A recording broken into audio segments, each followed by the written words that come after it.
dito talaga. Ah, Sulit na. Okay na ako. sulit na. Tara na. Tara na, ayun ang lalim. Oh. Hindi tayo mamamatay dyan. Pipinayan lang tayo. Madi-disabled lang tayo forever. Kaya na ko pa nakikita doon taas na ito. Gusto ko talaga umakbo. Okay, I'm going to interview you. Okay. Paano yung experience mo first time sa Intramuros? Okay lang. Ang saya. Naiiyak na! Rate mo 1 to 10? Kasi small portion pa lang yung nalilibot natin. Siguro 9.10. 9.10. Ako, 8 over 10 pa lang.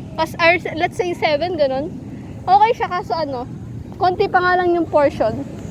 Gusto ko pa malibot to buo. Dapat pala din na natin yung payong na. O sana yung cellphone mo. Medyo binabaliwala ko na nga yung ulan. Tara na.